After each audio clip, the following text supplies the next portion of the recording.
sponsored by Progressive Insurance. I'm Tammy McCormick. President Trump has now paused some just announced tariffs, and Jason Brooks reports the markets are anxious for clarity. Investor uncertainty is spiking higher on the tariff back and forth, with the U.S. delaying tariffs on Canadian and Mexican goods covered under the current trade agreement. But unlike the reprieve extended to U.S. automakers the previous day, stocks reversed course and finished in another rout, with the S&P 500 now below the level it was before the election in early November. Many Americans are growing more concerned about the federal firings, the latest at the VA. Veteran Gary Cannon of Illinois. There needs to be some very diligent strategy as to who to get rid of and what changes need to be made. You just can't go in there and say, you're gone. The head of a federal watchdog agency fired by Trump says he's dropping his legal challenge. Hampton Dellinger's case had been expected to make its way to the Supreme Court. And it isn't clear what will happen at the Department of Education. President Trump cannot shut it down without approval from Congress. Illinois Governor J.B. Pritzker. Whatever buzzwords or jargon they're using to describe it will not change the simple fact.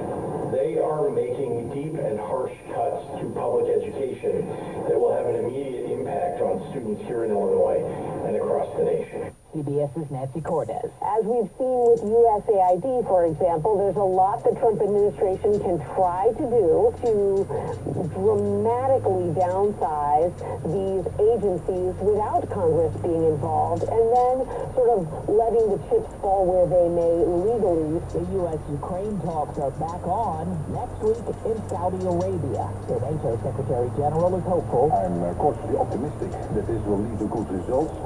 So it's better not to comment on what is, because it's my assumption, again, cautiously optimistic that things can move forward in a positive sense. In Rome, crowds at St. Peter's Square heard a pre-taped message from the Pope.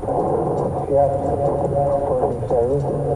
CBS's Chris Livesay is there. Well, it's an encouraging sign to hear Pope Francis expressing his gratitude for the people who have been praying for him, specifically in St. Peter's Square. And the first time we've heard it from Pope Francis since he was hospitalized. But, of course, it's also a reflection of the toll that this illness has taken on him. You can hear the frailty in his voice after spending 3 weeks in the hospital. The Pope has been hospitalized with double pneumonia. This is CBS News. Well, that's today's news. Today's news. I didn't hear any good news, did you? I didn't think so. I guess it's all about perspective. The glass is half full. Well, as always, I'd like to thank you again for coming along with me on these Dash Cam News adventures. You know the drill. Peace, love, and all that hippie jazz. Bye-bye, everybody. It's 57 degrees in Napa, California.